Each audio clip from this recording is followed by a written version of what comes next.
Welcome back my YouTube channel Rathore academy by Rohit Rathore में। आज की इस वीडियो में लेकर आए हैं जनरल नॉलेज के टॉप 30 क्वेश्चन जो आपकी आगामी सभी परीक्षाओं के लिए हेल्पफुल होने वाले हैं। तो चलिए साथियों, लेते हैं आज का पहला प्रश्न।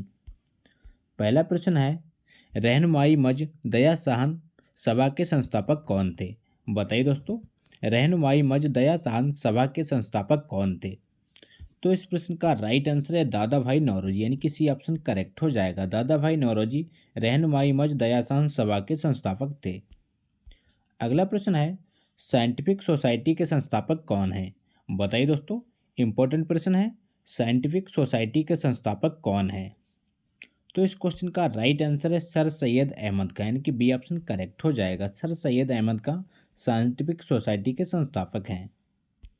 अगला प्रश्न है, थियोसॉफिकल सोसाइटी की शुरुआत किसने की थी? बताइए दोस्तों, थियोसॉफिकल सोसाइटी की शुरुआत किसने की थी? तो इस प्रश्न का सही जवाब है एनी बेसेंट, यानी कि ऑप्शन करेक्ट हो जाएगा। एनी बेसेंट के द्वारा थियोसॉफिकल सोसाइटी की शुरुआत की गई थी। अगला प्रश्न है, वेद समाज के संस्थापक का नाम बताइए। बताइए दोस्तों, वेद समाज के संस्थापक का नाम क्या है? वेरी वेरी इंपॉर्टेंट प्रश्न है। तो इस प्रश्न का राइट आंसर है के श्री घयालू नायडू, यानी कि सी ऑप्शन करेक्ट हो जाएगा। के श्री घयालू नायडू वेद समाज के संस्थापक हैं। अगला प्रश्न है, गदर पार्टी की स्थापना किसने की थी? बताइए दोस्तों, गदर पार्टी की स्थापना किसने की थी? तो वो की थी लाला हरदयाल एवं सोहन सिंह भाखड़ा, यानी कि बी ऑप्शन करेक्ट हो जाएगा। लाला हरदयाल एवं सोहन सिंह भाखड़ा के द्वारा गदर पार्टी की स्थापना की गई थी। अगला क्वेश्चन है, शांति निकेतन की शुरुआत किसने की? बताइए दोस्तों, शांति निकेतन की शुरुआत किसने की? तो इस क्वेश्चन का सही जवाब है रविंद्रनाथ टैगोर, यानी कि ऑप्शन करेक्ट हो जाएगा। शांति निकेतन की शुरुआत रविंद्रनाथ टैगोर के द्वारा की गई। अगला प्रश्न है, खुदाई खिदमतगार के संस्थापक का नाम क्या है? बताइए फ्रेंड्स, खुदाई खिदमतगार के संस्थापक का नाम क्या है? तो वो है अब्दुल गफ्फार खां, यानी कि सी ऑप्शन करेक्ट हो जाएगा। अब्दुल गफ्फार खां खुदाई खिदमतगार के संस्थापक हैं। अगला प्रश्न है, मोहम्मदन एग्लो ओरिएंटल कॉलेज के संस्थापक कौन हैं? बताइए साथियों, मोहम्मदन एग्लो ओरिएंटल कॉलेज के संस्थापक कौन हैं? तो वो है सर सैयद अहमद खान, यानी कि सी ऑप्शन करेक्ट हो जाएगा। इंपॉर्टेंट प्रश्न है, याद रखिएगा। अगला प्रश्न है, इंडियन एसोसिएशन के संस्थापक कौन थे? बताइए दोस्तों, इंडियन एसोसिएशन के संस्थापक कौन थे? तो वो थे सुरेंद्रनाथ बनर्जी, यानी कि ये ऑप्शन राइट हो जाएगा। सुरेंद्रनाथ बनर्जी इंडियन एसोसिएशन के संस्थापक थे। अगला प्रश्न है, प्रथम अखिल भारतीय ट्रेड यूनियन कांग्रेस के संस्थापक कौन थे? बताइए दोस्तों, प्रथम अखिल भारतीय ट्रेड यूनियन कांग्रेस के संस्थापक कौन थे? तो वो थे एन जोशी, यानी कि बी ऑप्शन करेक्ट हो जाएगा। एन जोशी प्रथम अखिल भारतीय ट्रेड यूनियन कांग्रेस के संस्थापक थे। अगला प्रश्न है, स्वराज पार्टी के संस्थापक कौन थे? बताइए दोस्तों, स्वराज पार्टी के संस्थापक कौन थे? तो वो थे मोतीलाल नेहरू और सी आर दास, यानी कि ये ऑप्शन राइट हो जाएगा। मोतीलाल नेहरू और सी आर दास स्वराज पार्टी के संस्थापक थे। अगला प्रश्न है, खाकसार पार्टी के संस्थापक का नाम क्या है? बताइए साथियों, खाकसार पार्टी के संस्थापक का नाम क्या है? तो वह अल्लामा मशरिकी, यानी कि ए ऑप्शन राइट हो जाएगा। अल्लामा मशरिकी खाकसार पार्टी के संस्थापक माने जाते हैं। अगला क्वेश्चन है, आज़ाद मुस्लिम कांग्रेस के संस्थापक का नाम क्या है? बताइए फ्रेंड्स, आज़ाद मुस्लिम कॉन्फ्रेंस के संस्थापक का नाम क्या है? तो वह है अल्लाह बख्श, यानी कि सी ऑप्शन राइट हो जाएगा। अल्लाह बख्श आज़ाद मुस्लिम कॉन्फ्रेंस के संस्थापक हैं।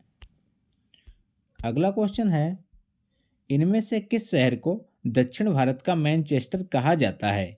बताइए दोस्तों, इनमें से किस शहर को दक्षिण भारत का मैनचेस्टर कहा जाता है? तो वो कहते हैं कोयम्बटूर को, यानी कि ऑप्शन राइट हो जाएगा। दक्षिण भारत का मैनचेस्टर कोयम्बटूर को कहा जाता है। अगला प्रश्न है, किस ब्रिटिश अर्थशास्त्री ने कहा था कि जनसंख्या वृद्धि खाद्य आपूर्ति को जल्द ही पार कर देगी? बताइए दोस्तों, किस ब्रिटिश अर्थशास्त्री ने कहा था कि जनसंख्या वृद्धि खाद्य आपूर्ति को जल्द ही पार कर देगी? तो वो कहा था माल्थस ने, यानी कि सी ऑप्शन करेक्ट हो जाएगा। माल्थस के द्वारा कहा गया कि जनसंख्या वृद्धि खाद्य आपूर्ति को जल्द ही पार कर देगी। अगला प्रश्न है, इनमें से किस राज्य सरकार ने संचार सुपर एक्सप्रेस का निर्माण करने की घोषणा की है? बताइए साथियों। इंपॉर्टेंट प्रश्न है। किस राज्य सरकार ने संचार सुपर एक्सप्रेस का निर्माण करने की घोषणा की है? तो वो की है महाराष्ट्र सरकार, यानी कि ऑप्शन करेक्ट हो जाएगा। महाराष्ट्र सरकार के द्वारा संचार सुपर एक्सप्रेस का निर्माण किया गया। अगला प्रश्न है, दिल्ली की राजकीय भाषा क्या है? बताइए दोस्तों, दिल्ली की राजकीय भाषा क्या है? आपके ऑप्शन है Urdu, option B Punjabi, option C Hindi, option D Angrezi. तो इस प्रश्न का राइट आंसर है हिंदी, यानी कि सी ऑप्शन करेक्ट हो जाएगा। दिल्ली की राजकीय भाषा हिंदी है। अगला प्रश्न है, दिल्ली का राजकीय पक्षी कौन सा है? बताइए दोस्तों, दिल्ली का राजकीय पक्षी कौन सा है? तो वो है गौरैया, यानी कि ये ऑप्शन राइट हो जाएगा। दिल्ली का राजकीय पक्षी गौरैया है। अगला प्रश्न है, दिल्ली के पूर्व में कौन सा राज्य है? बताइए साथियों, दिल्ली के पूर्व में कौन सा राज्य है? सिंपल सा क्वेश्चन है, तो वो है उत्तर प्रदेश, यानी कि डी ऑप्शन राइट हो जाएगा। दिल्ली के पूर्व में उत्तर प्रदेश है। अगला प्रश्न है, दिल्ली के किस महान शासक को राय पिथौरा भी कहा गया था? बताइए फ्रेंड्स, दिल्ली के किस महान शासक को राय पिथौरा भी कहा गया था? तो वो कहा गया था पृथ्वीराज चौहान को, यानी कि बी ऑप्शन करेक्ट हो जाएगा। पृथ्वीराज चौहान को राय पिथौरा के नाम से भी जाना जाता है। अगला प्रश्न है, मुगल शासक बाबर ने दिल्ली की सत्ता पर अधिकार किया था? बताइए फ्रेंड्स, मुगल शासक बाबर ने दिल्ली की सत्ता पर कब अधिकार किया था? तो वो किया था 1526 ईस्वी में, यानी कि ऑप्शन राइट हो जाएगा। 1526 ईस्वी में मुगल शासक बाबर ने दिल्ली की सत्ता पर अधिकार प्राप्त किया था। अगला क्वेश्चन है, दिल्ली के शासक कुतुबुद्दीन ऐबक की मृत्यु के बाद गद्दी पर कौन बैठा? बताइए फ्रेंड्स, इंपॉर्टेंट प्रश्न है, बार बार परीक्षा में पूछा जाता है। दिल्ली के शासक कुतुबुद्दीन ऐबक की मृत्यु के बाद गद्दी पर कौन बैठा? तो वह बैठा था आराम शाह, यानी कि सी ऑप्शन राइट हो जाएगा। कुतुबुद्दीन ऐबक की मृत्यु के बाद दिल्ली की सत्ता पर आराम शाह का शासन था। अगला प्रश्न है, कुतुब मीनार का निर्माण किस शासक ने पूरा करवाया?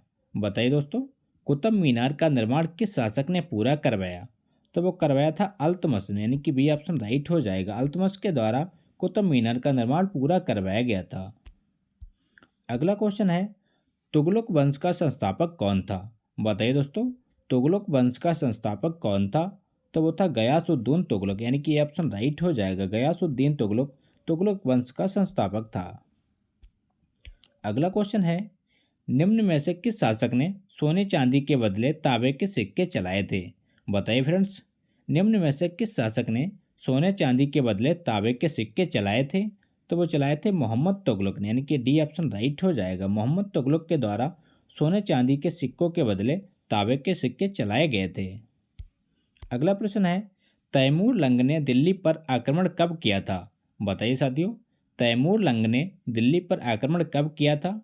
तो वो किया था 1398 ईस्वी में, यानी किसी ऑप्शन राइट हो जाएगा। 1398 ईस्वी में तैमूर लंग ने दिल्ली पर आक्रमण किया था। अगला प्रश्न है, निम्न में से लोधी वंश का संस्थापक कौन था? बताइए दोस्तों, निम्न में से लोधी वंश का संस्थापक कौन था? तो वो था बहलोल लोधी, यानी कि सी ऑप्शन राइट हो जाएगा। लोधी वंश का संस्थापक बहलोल लोधी था, याद रखिएगा। अगला प्रश्न है, दिल्ली में इंद्रप्रस्थ के खंडहरों पर दीनपनाह नगर किसने बसाया था? बताइए साथियों, दिल्ली में इंद्रप्रस्थ के खंडहरों पर दीनपनाह नगर किसने बसाया था? तो वो बसाया था हुमायूं ने, यानी कि बी ऑप्शन राइट हो जाएगा। हुमायूं के द्वारा दिल्ली के इंद्रप्रस्थ के खंडहरों पर दीनपनाह नगर बसाया गया था। अगला प्रश्न है, किस मुगल शासक ने जजिया कर को समाप्त किया था? बताइए साथियों, वेरी वेरी इंपॉर्टेंट प्रश्न है। किस मुगल शासक ने जजिया कर को समाप्त किया था? तो वो किया था अकबर ने, यानी कि सी ऑप्शन राइट हो जाएगा। अकबर के द्वारा जजिया कर को समाप्त किया गया। अगला प्रश्न है, निम्न में से किसने दिल्ली व आगरा को जीतकर विक्रमादित्य की उपाधि धारण की? बताइए दोस्तों, निम्न में से किसने दिल्ली व आगरा को जीतकर विक्रमादित्य की उपाधि धारण की थी? तो वो की थी हेमू ने, यानी कि डी ऑप्शन राइट हो जाएगा। हेमू के द्वारा दिल्ली व आगरा को जीतकर विक्रमादित्य की उपाधि धारण की गई थी। तो ये थे दोस्तों आज के इंपॉर्टेंट प्रश्न। अगर वीडियो अच्छा लगा हो तो लाइक करें, दोस्तों के साथ शेयर करें और चैनल पर नए हो चैनल को सब्सक्राइब करना ना भूलें। मिलते हैं नेक्स्ट वीडियो में, तब तक के लिए प्यार भरा नमस्कार।